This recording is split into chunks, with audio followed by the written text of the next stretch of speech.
यशोदानन्दन व्रजगानरायण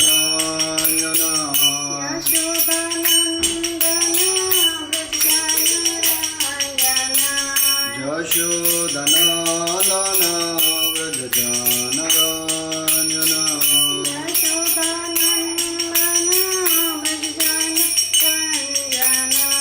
यमुनातीरा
तो सभी लोग हाथ जोड़िए और मेरे साथ बोलिएगा।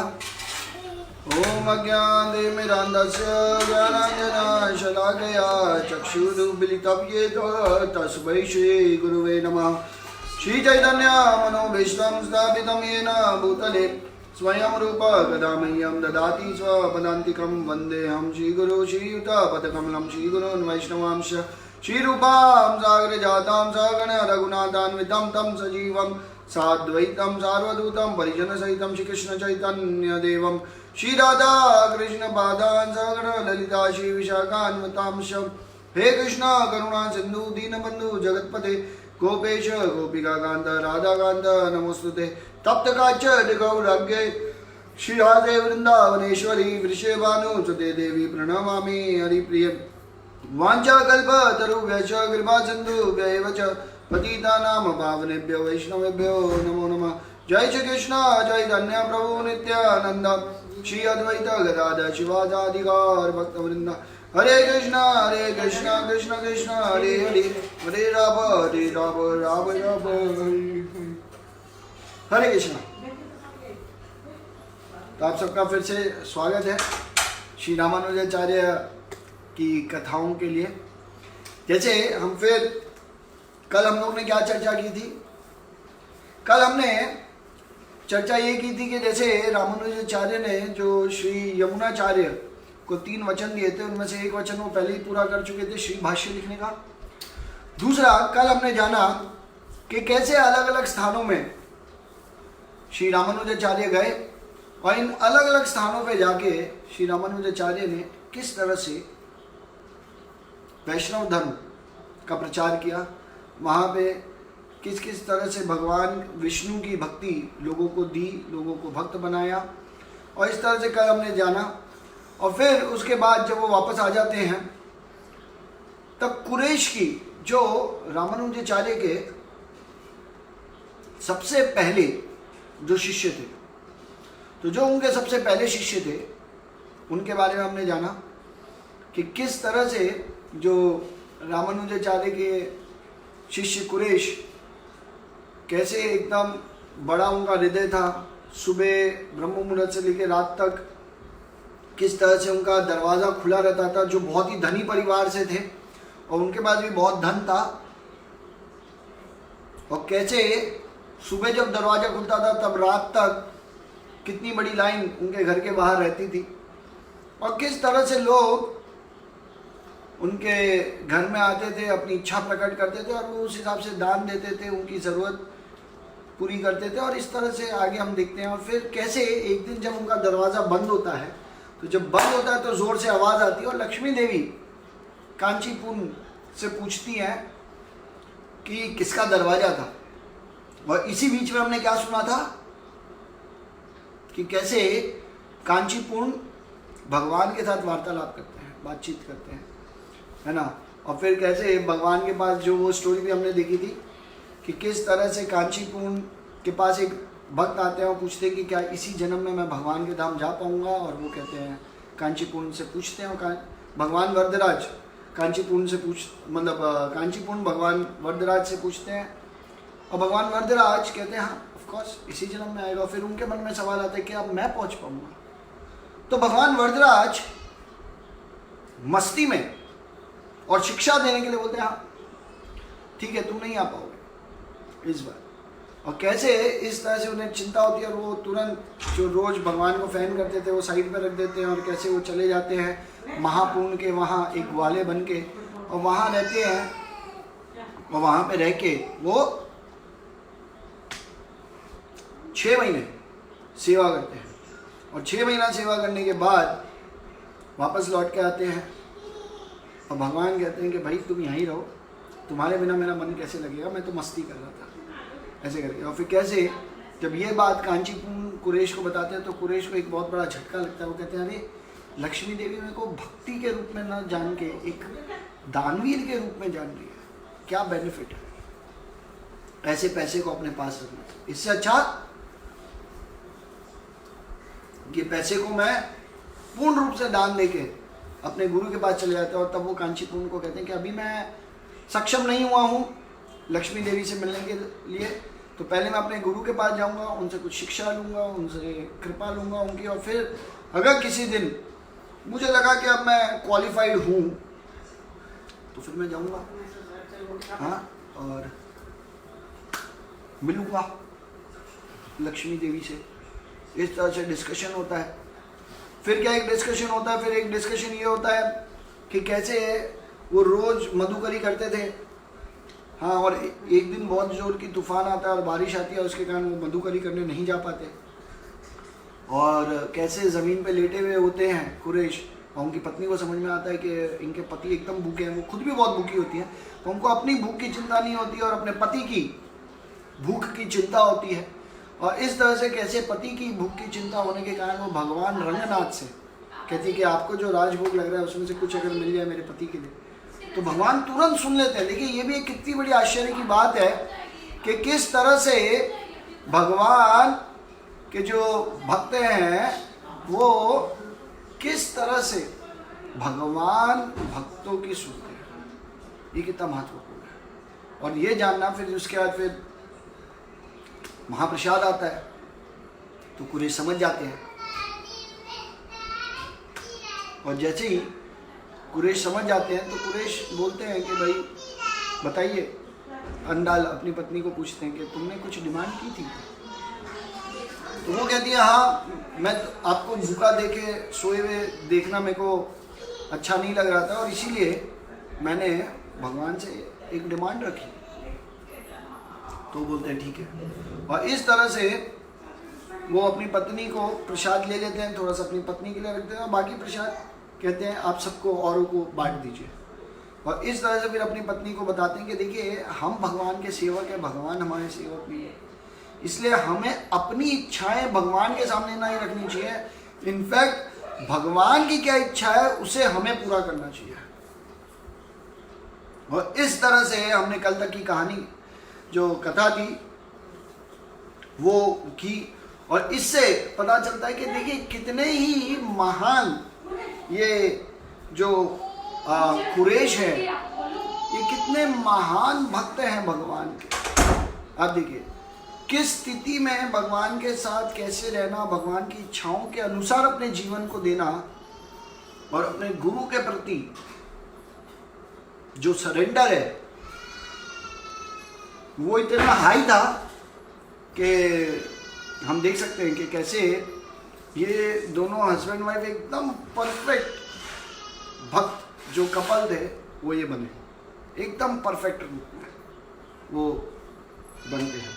और उसके बाद आगे क्या होता है कि यही जो कुरेश और अंडाल है इनको 2 ट्विन्स होते हैं, और जब 2 ट्विन्स होते हैं तो रामानुजाचार्य को बुलाते हैं और रामानुजाचार्य इनको देख के बहुत खुश होते हैं, यज्ञ करते हैं इनके लिए, खुद स्वयं रामानुजाचार्य अपने हाथों से यज्ञ करते हैं। और फिर रामानुजाचार्य उनमें से एक पुत्र का नाम पराशर रखते हैं, जो यमुनाचार्य को उन्होंने तीसरा वचन दिया, और दूसरे पुत्र का नाम व्यास रखते हैं।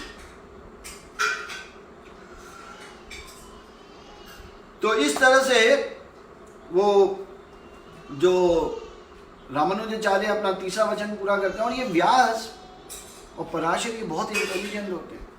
एक बार की बात है कि ये जो पराशर होते हैं ये इनके गांव के पास से, मतलब जहाँ पराशर रह रहे होते हैं उनके बाजू से एक महान पंडित निकल रहे होते हैं, और उनका पूरा एक प्रोसेशन निकल रहा होता है। प्रोसेशन मतलब एक यात्रा जिसमें उनको पालके में बिठा के उनके सारे शिष्य निकल रहे होते हैं और घूम रहे होते हैं, और सब लोग बड़ा बड़ा अनाउंसमेंट करते हैं कि देखिए ये है सर्वज्ञ जिनको इस जगत में सबका ज्ञान है, और ये सर्वज्ञ आए हैं यहाँ पे, आप में से कोई इनका शरणागत होना चाहता है।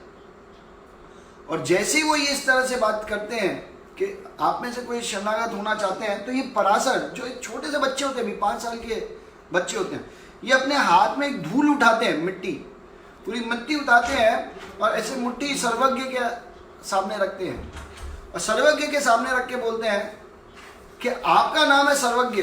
सर्वज्ञ का मतलब आपको सब कुछ का पता है, तो बताइए मेरी मुट्ठी में कितने कंकड़ हैं मिट्टी के टोटल, ये मेरे हाथ में बताइए, क्योंकि आप तो सर्वज्ञ हैं। तो जैसे ही वो ये बोलते हैं तो सर्वज्ञ का जो अहंकार होता है ये चूर चूर हो जाता है तुरंत सुन के। वो कहते हैं देखो आज तुमने मुझे परास्त कर दिया, और तब आज से आप मेरे गुरु हो। वो सर्वज्ञ को बोलते हैं कि अब से तुम मेरे गुरु हो और मैं आपका शिष्य हूँ।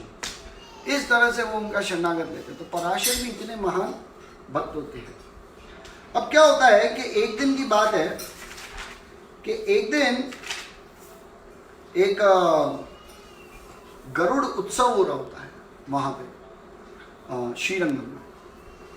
तो जब गरुड़ उत्सव हो रहा होता है तो ये जो गरुड़ उत्सव होता है यहाँ पे भगवान की जो उत्सव मूर्ति है रंगनाथ की, इनको लेके एक प्रोसेशन, एक यात्रा निकलती है। तो सभी लोग उस यात्रा में रहते हैं, सभी लोग उस यात्रा में अटेंड करते हैं उस यात्रा को, और उस यात्रा को अटेंड करते हैं। तो रामानुजाचार्य अपने साथ पे शिष्य को ये कहते हैं कि जैसे ही भगवान हमारे द्वार के पास से निकले तो हमें कुछ तो भेंट में देना चाहिए, भले एक फल दे, एक फूल दे, भले एक का सिक्का दे, या कुछ भी जो आपकी इच्छा, पर कुछ तो देना चाहिए, खाली हाथ नहीं जाना चाहिए। तो जब मैं ये सुन रहा था तो मेरे को ये समझ में आया कि जब जगन्नाथ रथ यात्रा निकलती है, हम भी देखते हैं साल में एक बार, तो हम सबको भी कुछ तो भेंट देना चाहिए। पर अधिकांश लोग भगवान जगन्नाथ से कुछ आशा करते हैं कि वो हमें क्या देंगे, पर उम्मीद क्या होनी चाहिए कि हम भगवान के लिए क्या कर सकते हैं, ये मनोभाव होना चाहिए हम सबका। तो उस समय ये गरुड़ उत्सव होता है। भगवान जो रंगनाथ हैं, जिनकी उत्सव मूर्ति, जो उत्सव विग्रह है, वो उत्सव विग्रह को पूरे गांव में लेके एक यात्रा निकलती है। और जब ये यात्रा निकलती है तो इसमें सभी लोग एक अचंभा देखते हैं कि एक व्यक्ति जो शरीर से एकदम हष्ट पुष्ट है, कलर थोड़ा सा सांवला सा है, और एक बहुत ही सुंदर स्त्री को छतरी लेके खड़ा है और सिर्फ स्त्री को ही देखे जा रहा है। तो गांव के जितने लोग हैं वो सब हंस रहे हैं उसके ऊपर, और गांव में पहले भी किसी ने देखा नहीं होता है, तो सब हंस रहे हैं, मजाक बना रहे हैं।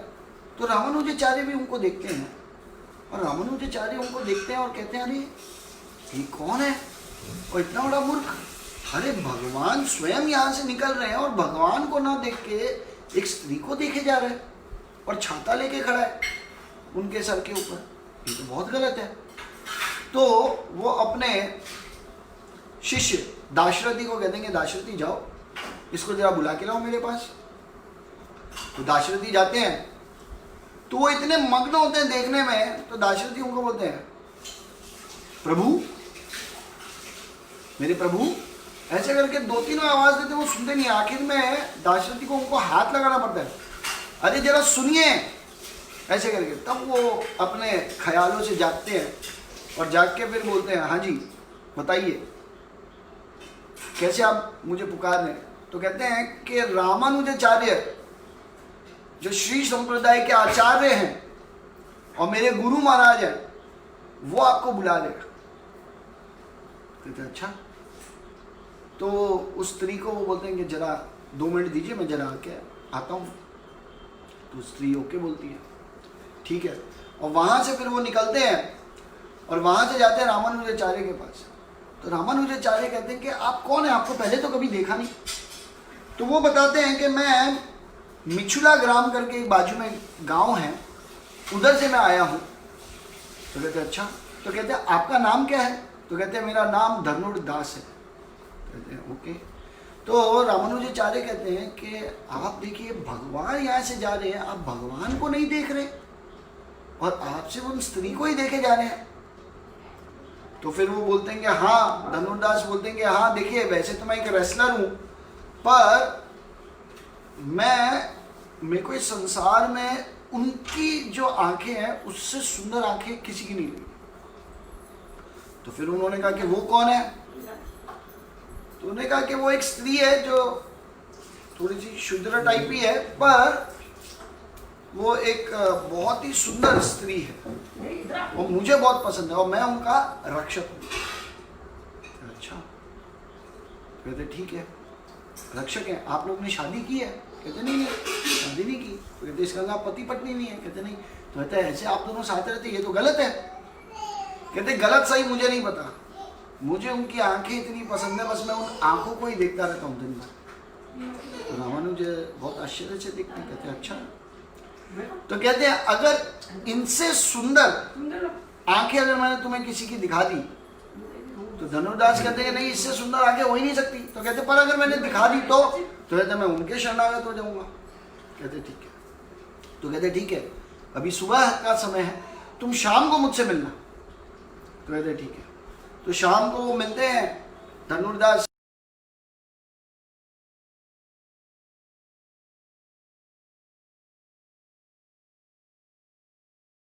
गर्भगृह में उस समय भगवान को कपूर से दिया दिखाया जा रहा होता है, और जब दिया दिखाया जा रहा होता है कपूर से, तो उस समय क्या होता है कि वो लेते हुए वो उनको चरणों से स्टार्ट करते हैं कपूर से अग्नि को। क्योंकि अगर जो लोग गए हैं रंगनाथ मंदिर में तो देखा होगा कि गर्भगृह जहाँ पे भगवान विराजमान है वहाँ पे कोई भी लाइट नहीं है, वहाँ पे जो भी रोशनी होती है वो सिर्फ दिए से होती है, आज भी है ना। तो वहाँ पे जब भगवान रोशनी लेके जाते हैं तो ऐसे चरणों से लेके जाते हैं और लेके जाते जाते जाते जाते ऊपर तक लेके जाके उनके आंखों के पास वो दिए को रखते हैं। और जैसे ही धनुर्दास उन आंखों को देखते हैं तो आंखों को देख के एकदम गुम हो जाते हैं और देख के इतना अच्छा फील करते हैं, इतना आनंद की अनुभूति करते हैं कि वो जो श्री रामानुजाचार्य हैं उनको देख के उनको बहुत बहुत धन्यवाद करते हैं और कहते हैं आपने तो मेरा जीवन ही धन्य कर दिया, मैंने आज तक इनसे सुंदर आके किसी की नहीं देखी। अब आप बताइए, मैं आज से इन्हीं का शरणागत हूँ, ये कौन है? तो फिर वो बताते हैं कि भगवान रंगनाथ हैं जो हमारे आराध्य देव हैं। और तब वो जो धनुर्दास कहते हैं कि क्योंकि मेरे को आपने इनसे मिलवाया है इसलिए आज से आप ही मेरे गुरु हैं। और तब रामानुजाचार्य उनको ग्रहण करते हैं अपने शिष्य के रूप में। और तब ये जो स्त्री होती है इसका नाम होता है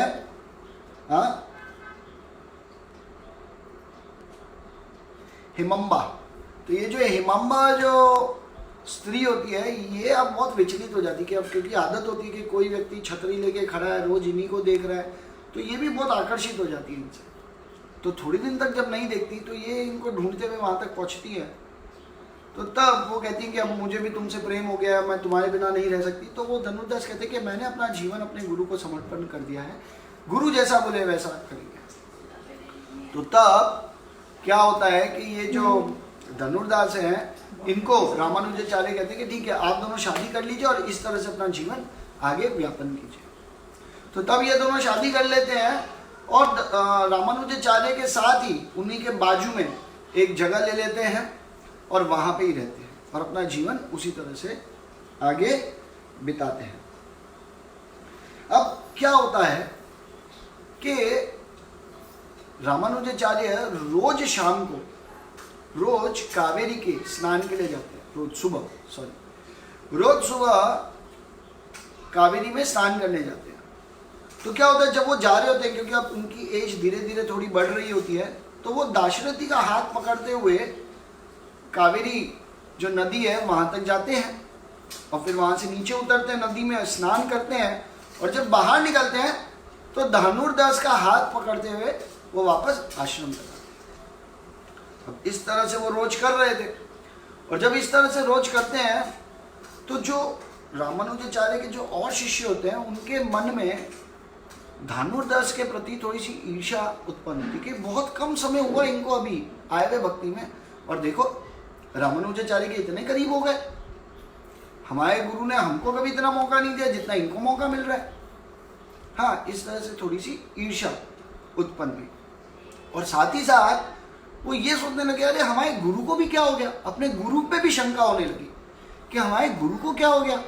अब ये हमारे गुरु जो है, ये हमारे गुरु भी अब ये तो शूद्र है, निम्न कुल का है, ब्राह्मण भी नहीं है, और ब्राह्मण नहीं है उसका हाथ आ रहे हैं। अगर उल्टा करते कि स्नान करने से पहले उसका हाथ पकड़ के जाते और दाशरथी का हाथ पकड़ते हुए वापस आते तब तो समझ भी आता है। अब गए और स्नान करने के बाद इस अशुद्ध व्यक्ति को छू लिया जो ब्राह्मण भी नहीं है, तो ये तो सही नहीं है। तो दो गलतियां की इन्होंने, एक तो ईर्ष्या भी की और अपने गुरु के अंदर भी शंका की। ये दोनों बहुत भयंकर पाप किए उन्होंने। अब ये बात एक बार रामानुजाचार्य भी सुन लेते हैं, तो रामानुजाचार्य सोचते हैं कोई बात नहीं, इनको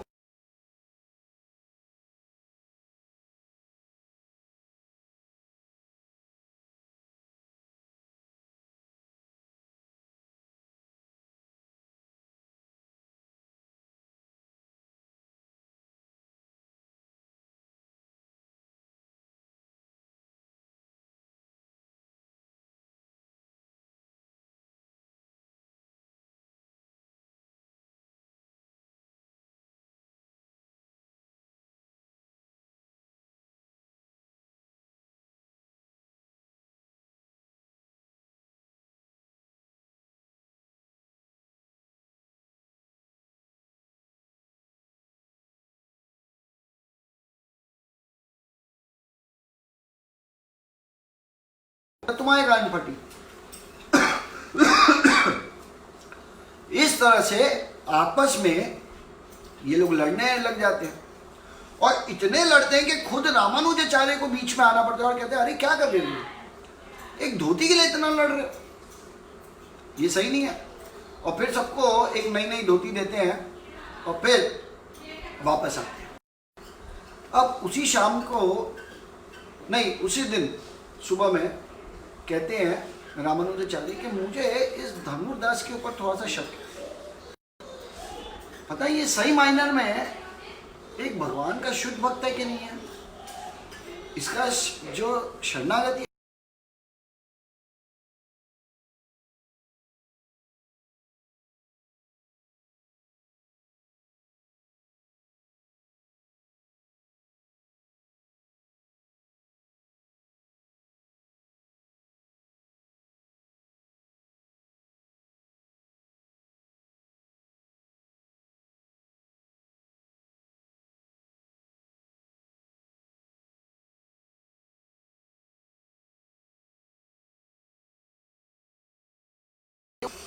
तो मैं उनको अपने पास रोक लूंगा, तुम जाना है। और इनके घर में जो इनकी पत्नी जब सो रही होगी तो उन्होंने जो सोना पहना हुआ होगा वो उतार के ले आना, ठीक है। अब सारे शिष्य जाते हैं, शाम का समय होता है, धनुर्दास आते हैं तो सारे शिष्य चले जाते हैं उनके घर। तब उनकी पत्नी जो हिमंबा है,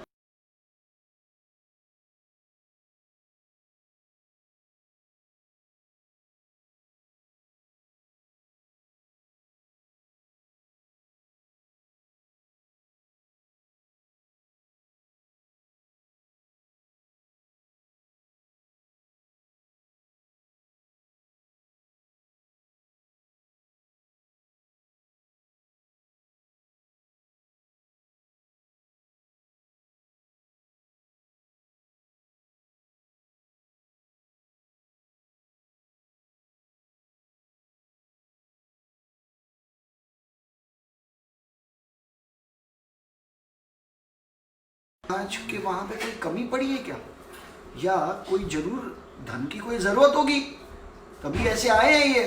तो कहते कोई बात नहीं, इन्होंने एक साइड का तो मेरा जो सोना है वो तो उतार लिया, अब मैं पलट जाती हूँ जिससे ये दूसरा भी सोना मुझसे ले ले। तो जैसे ही वो पलटने लगती है इतने में वो सब डर जाते हैं कि कहीं उड़ गई, तो तुरंत भाग जाते हैं बाहर, और भाग जाते हैं और गुरु के आश्रम तक पहुंचे। गुरु जब उनको देख लेते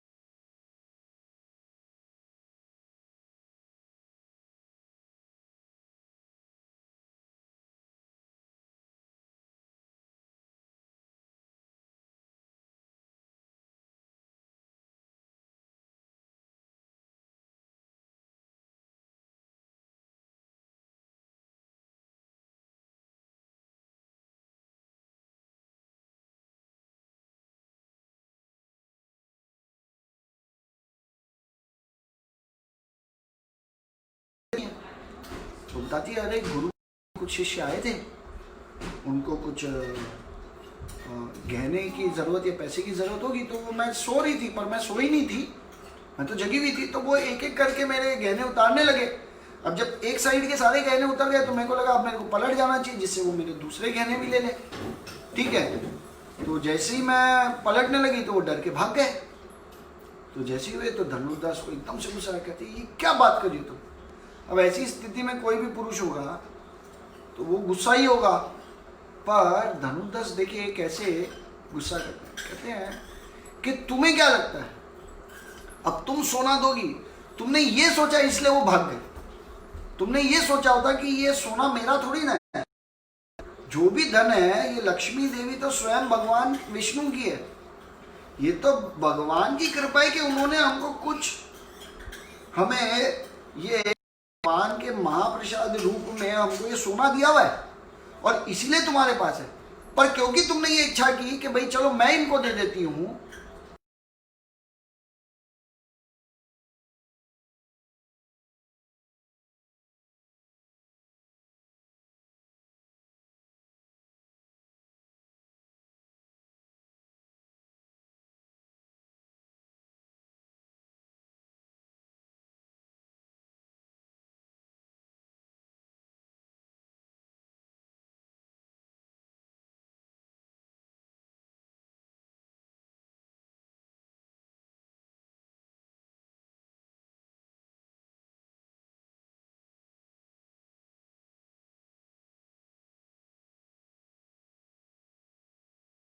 के बक्के रह जाते हैं और सारे शिष्य जाते हैं श्री रामानुजाचार्य के पास और सारी कथा बता देते हैं कैसा ऐसा हुआ। तो रामानुजाचार्य कहते हैं कि देखो अभी तो बहुत लेट हो गया, तो अभी हम सब विश्राम करते हैं, तो अभी सब विश्राम कीजिए, कल जो कथा होगी, जो हमारी जो क्लास होती है, प्रवचन होता है, उसमें हम बैठेंगे और उसमें हम चर्चा करेंगे आगे भगवान की भक्ति। अब जो था हो गया, ठीक है। अब सब सो जाते हैं, सुबह जब उठते हैं अगले सब रेडी होते हैं और फिर प्रवचन में, रामानुजाचार्य रोज सुबह प्रवचन देते थे, तो उस प्रवचन में बैठते हैं। तो प्रवचन में अपने शिष्य को कहते हैं कि देखो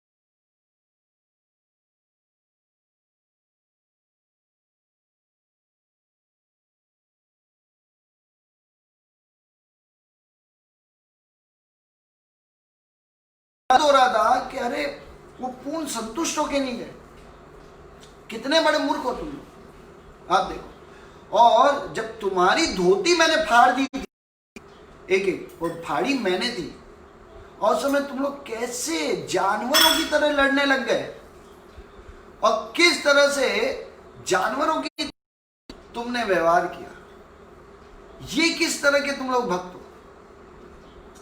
अब तुम्हें समझ में आया कि क्यों मैं धनुर्दास का हाथ पकड़ के आता हूं, क्योंकि उन्हें एक्चुअली भगवान रंगनाथ से प्रेम हो गया, उन्हें भगवान रंगनाथ से भी प्रेम है और अपने गुरु पे भी पूर्ण भरोसा है, अपने गुरु पे भी भरोसा है। देखो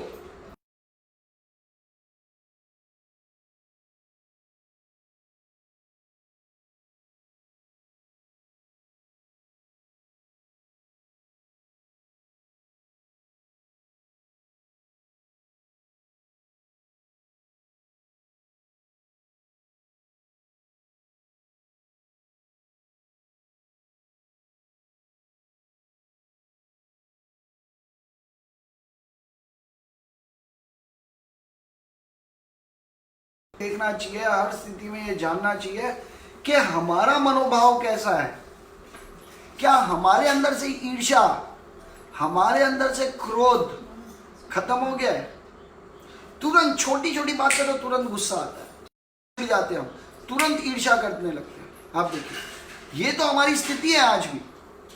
हम भगवान के भक्तों के ऊपर, गुरु के ऊपर तो कब डाउट कर लेते पता ही नहीं चलता, तुरंत संदेह हो जाता है उनके ऊपर हमें। ये तो हमारी भक्ति है, तो कहाँ कृष्ण प्रेम मिलेगा।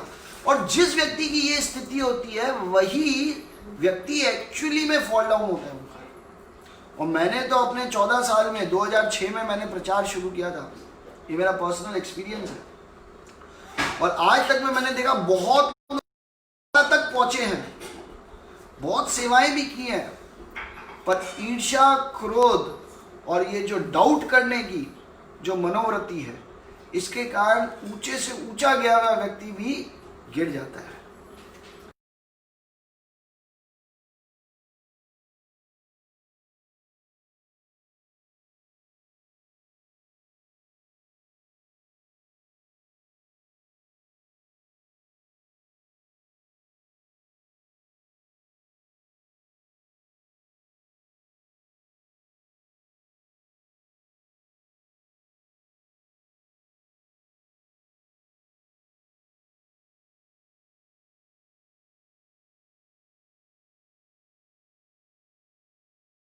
ईर्ष्या कितना अहंकार अपने आप को लेके है, और कैसे कैसे हम अपने सीनियरों से, अपने गुरु भाइयों से, भक्तों से, गुरु से कितना उनके ऊपर डाउट करते हैं, कितनी तो उन्हीं से ही ईर्ष्या होने लगी।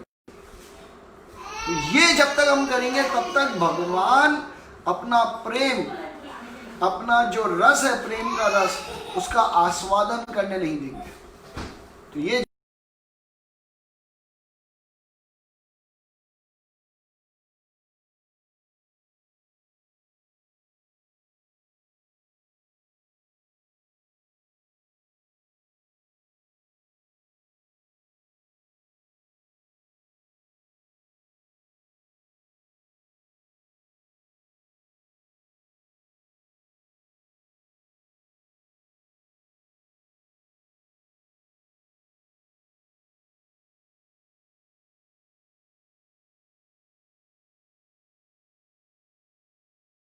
चिल्लाना चाहिए था उनको डांटना चाहिए था, उनको बताना चाहिए था कि वास्तविक रूप में वो भक्त है कि वो अभक्त है, जो ऐसे चोरी वाला कार्य करते हैं। सोचे, पर ऐसा कुछ नहीं सोचा उन्होंने। विनम्रता के साथ बोले कि अरे ये तो हम दुर्भाग्य है हमारा कि हम उनको संतुष्ट करके नहीं भेजे। लेकिन कैसे महान भक्त हुए रामानुजाचार्य के, क्या शिष्य हैं इनके। कब हम ऐसे शिष्य बनेंगे अपने गुरु के, कब हमें भगवान से इतना प्रेम होगा इस प्रकार का, ये हमें जानना बहुत जरूरी है। अब एक बार की बात है, देखिए ये मैं लास्ट कथा लूंगा क्योंकि आज हमको जो हमारे जो माननीय प्रधानमंत्री जी हैं उन्होंने कहा है ना वो 9 बजे दीपक करना है, इसलिए आज मैं जल्दी खत्म करूंगा। तो ये एक और कथा लूंगा कि एक बार की बात है कि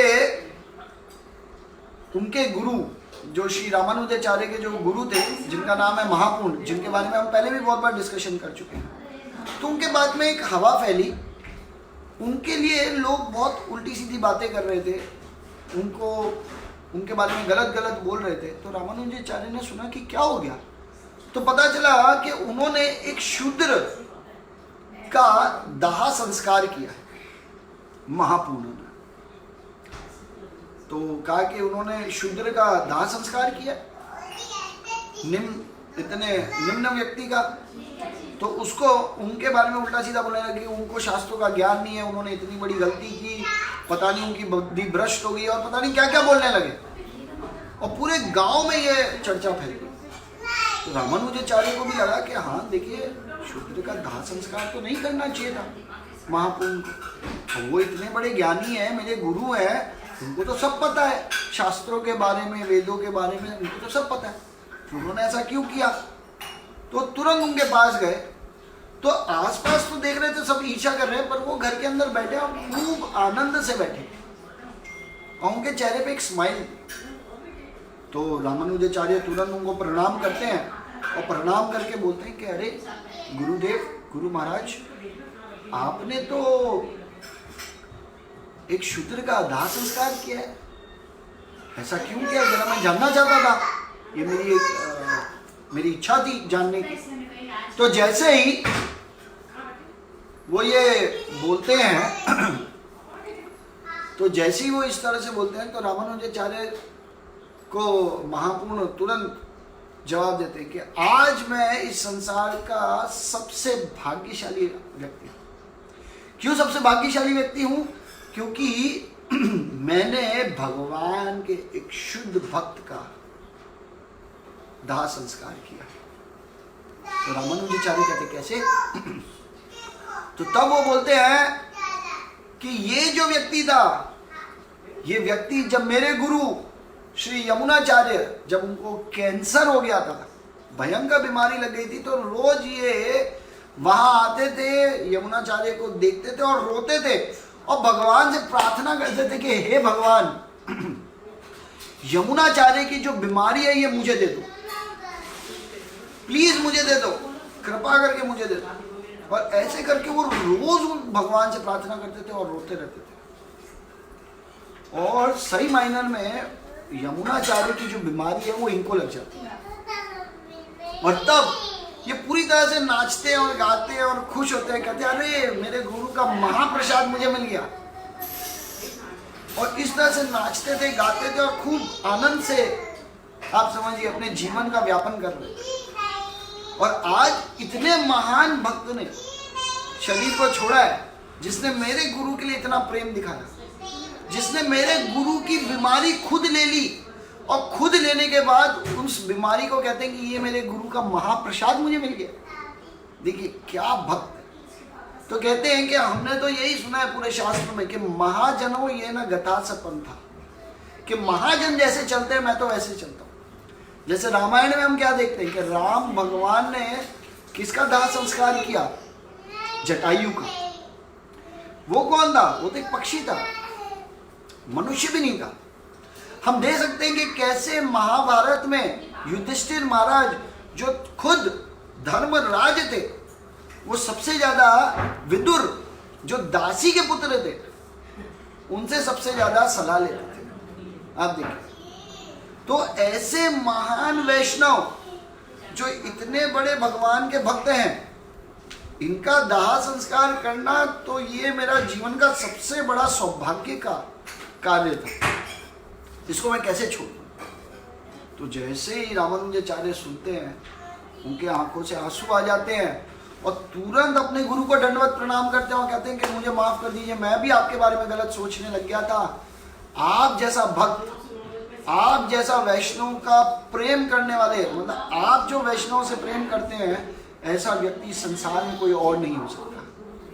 क्या प्रेम है आपको अपने गुरु भाइयों से, क्या प्रेम है आपको भगवान के भक्तों से, और किस तरह से आप सोचते हैं, किस तरह से भगवान के भक्तों को देखते हैं।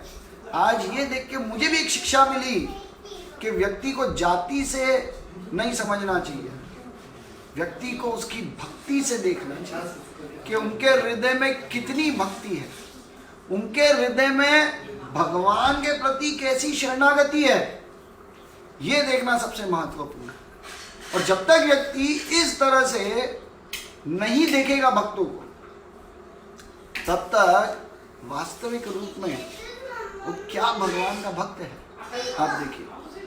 तो इस कथा से हमको ये समझ में आता है कि हो सकता है कि लोग भगवान के भक्त नहीं हो तो वो हमारे कार्य को कुछ अलग तरह से देखें, पर हमें पता होना चाहिए कि हमारा झुकाव हर स्थिति में भगवान और उनके भक्तों के आश्रय में ही है। देखिए, जब हम उनके आश्रय में रहेंगे, उनके शरणागत रहेंगे, तभी हमारा मंगल है। और उन्हीं से प्रेम करना, उन्हीं की सेवा करना, यही हमारे जीवन का एकमात्र लक्ष्य होना चाहिए। आप देखिए, है ना। तो जब ऐसा जीवन हम जिएंगे तो हम क्या देखेंगे, हमारा जीवन पूर्ण रूप से आनंद से भर गया है। भले ही लोगों को कुछ भी बोलने दो, पर अगर भगवान और उनके भक्त अगर हमसे खुश हैं, तो इस जगत में हमसे बड़ा विजेता, हमसे बड़ा उपलब्धि प्राप्त किया हुआ व्यक्ति संसार में कोई नहीं है। तो हर स्थिति में हमको ये मनोभाव ही रखना चाहिए। देखिए, तो आज क्योंकि अब समय आप सबको थोड़ा सा प्रिपरेशन करना होगा। मेरे पास तो और बहुत सारी कथा है, मुझे तो लगता है और 4-5 दिन आगे चलेगी ये कथा। तो प्लीज रोज आइए, ऐसी सुंदर कथाएं सुनिए और देखिए कि कैसे भगवान के शुद्ध भक्त होते हैं, वो किस तरह से रहते हैं। जैसे आज मेरे से किसी ने एक सवाल ये किया, मैं 2 मिनट में इसका जवाब देता हूँ कि रामानुजाचार्य है तो हमारे संप्रदाय के नहीं है, और प्रभु जी आप तो इस संप्रदाय पे इतनी लंबी कथा कर रहे हैं, क्यों ऐसा? तो मैं कहा, देखिए, रामानुजाचार्य अपने और अपने शिष्य के उदाहरण से हमें बता रहे हैं कि कैसा भगवान का भक्त होना चाहिए, और ये हमको कहीं और जानने को नहीं मिलेगा जल्दी से, इसलिए मैं कथा कर रहा हूँ। और उसके बावजूद भी बाकी जितनी संप्रदाय हैं, इनके लिए टॉपमोस्ट लोग है वैकुंठ, पर हमारा जो संप्रदाय है, आप देखिए, वो संप्रदाय हमको गोलोक वृंदावन तक लेके जाता है, क्योंकि महाप्रभु संप्रदाय में आए, चैतन्य महाप्रभु, और वो हमको रागानुगा भक्ति, भगवान की प्रेममय सेवा सिखा रहे हैं। देखिए, तो जब वो वैकुंठ जा रहे हैं तो उनका शरणागति देखिए कैसी है, उनका भगवान के प्रति और अपने गुरु और वैष्णवों के प्रति देखिए कैसा मनोभाव है। तो हमारा, जब हमको वैकुंठ से भी ऊपर गोलोक वृंदावन जाना है, तो हमारी शरणागति कैसी होनी चाहिए, हमारा मनोभाव कैसा होना चाहिए, हमारी दृष्टि भगवान को और भगवान के भक्तों के प्रति कैसी होनी चाहिए, हमारी शरणागति अपने गुरु के प्रति कैसी होनी चाहिए, ये हमको समझना है। इसीलिए ये सारी कथा हो रही है श्री रामानुजाचार्य के ऊपर, और इससे इन कथाओं से कितनी सारी शिक्षाएं हमें मिल रही हैं। तो इसीलिए इन सबको हमको बहुत ध्यान से समझना चाहिए, और ध्यान के से समझ के अपने आप को रोज जांचना चाहिए कि आज मैंने ऐसा क्या किया कि मैं भगवान के करीब आया।